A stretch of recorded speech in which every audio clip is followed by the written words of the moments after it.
Bob Woodward, Obama's Wars.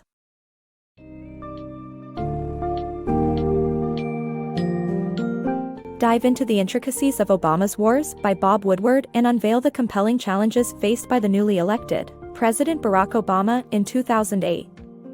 This summary encapsulates the high-stakes decisions, strategic planning, and conflicts with both allies and enemies that shaped Obama's approach to the wars in Afghanistan and Pakistan. Understand the complexities of military operations, tribal politics, and America's arduous efforts to counteract terrorism. By exploring the balance of power between the White House and the Pentagon, readers will gain insights into the tough judgments made by the Obama administration and the ripple effects felt around the world.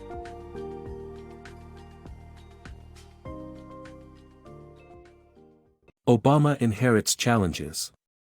2 days after winning the 2008 presidential election, Barack Obama met with his predecessor's Director of National Intelligence, Mike McConnell, to discuss the U.S. espionage establishment's highly classified intelligence operations and capabilities.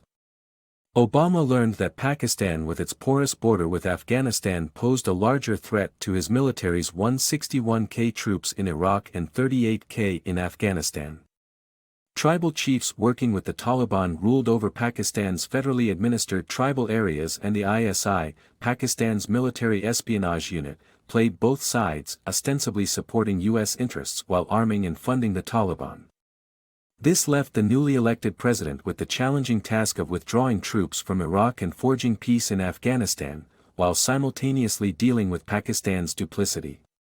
George W. Bush's administration authorized predator drone attacks in Pakistan, while the CIA maintained a top-secret counterterrorism pursuit teams to fight against the Taliban. During a September 2008 botched raid into Pakistan to seize a house al-Qaeda was using, the troops conducted the raid with civilian casualties, causing Pakistan to excoriate the U.S. for breaching its border. In his inaugural address, Obama promised to begin to responsibly leave Iraq to its people and forge a hard-earned peace in Afghanistan. Obama's wake-up call. Upon inheriting the presidency, Barack Obama was given sobering briefings on the various global threats facing the United States. These included the presence of al-Qaeda in Yemen, North Korea's possession of nuclear material, and the looming danger of cyber-terrorism. Obama quickly realized that America was poorly equipped to respond to these threats and began to focus on contingency planning. With no clear plans for dealing with countries like Iran, Yemen or Somalia, and the possibility of Pakistan becoming a radical Islamic state with nuclear weapons, the Obama administration needed to invest time and resources in developing solid contingency plans. The Mumbai terrorist attacks further emphasized the gravity of the situation, as nuke-equipped India threatened retaliation against Pakistan. The Bush administration, seeking to avert nuclear war, called for restraint and assured India that Pakistan was not involved. Despite the tactical successes of counterterrorism campaigns, the U.S. remained unsure of the location of nuclear weapons. Obama's wake-up call was clear: the United States needed to take a more proactive and strategic approach to the world's hotspots to protect national interests. Biden's encounter with corrupt Afghan officials. In January 2009, Vice President-elect Joe Biden and Senator Lindsey Graham visited Pakistan and Afghanistan. They had a dinner with Afghan President Hamid Karzai and his ministers where they discovered the corrupt nature of the Afghan government. Biden and Graham delivered Obama's message that things had to change, and Karzai must stop using his special relationship with the U.S. president to subvert the authority of U.S. officials on the ground. After sustained criticism, Karzai dismissed Biden's concerns, causing the dinner to end abruptly. Obama's Afghan war strategy. After taking office, President Obama aimed to create a clear plan for ending the war in Afghanistan. Though the military pushed for immediate troop increases, Obama authorized a smaller interim force to provide security during elections. The military favored a counterinsurgency strategy, but other groups argued for a lighter counterterrorism approach that required fewer troops. All agreed that Pakistan played a crucial role in the conflict but offered only limited support. Obama's team recognized the economic cost of continued involvement in Afghanistan and sought to balance foreign and domestic priorities. The struggle for Afghanistan's future.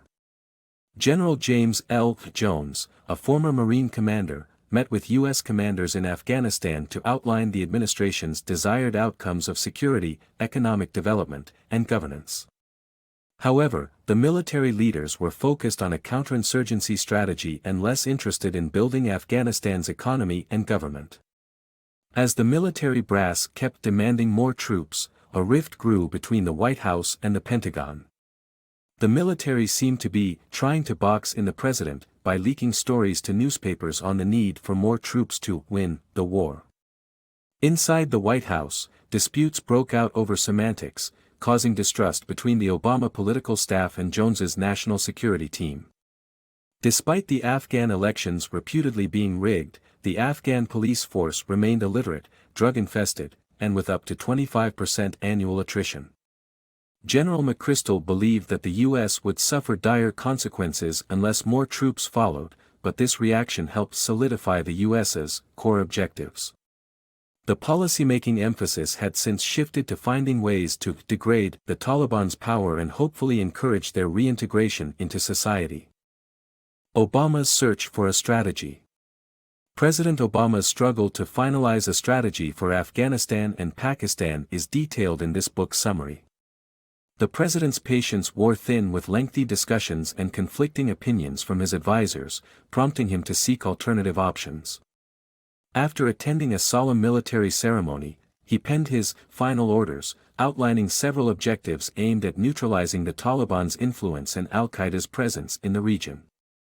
The orders greenlight the deployment of an additional 30,000 troops to the region, with the intention of eventually transferring security responsibility to Afghan forces by 2011. Prioritizing the offices of Defense and Interior, he hoped to improve governance in the region while denying the Taliban any safe havens. Obama's desire for a concrete solution reflects his seriousness in tackling a daunting issue with no easy answers.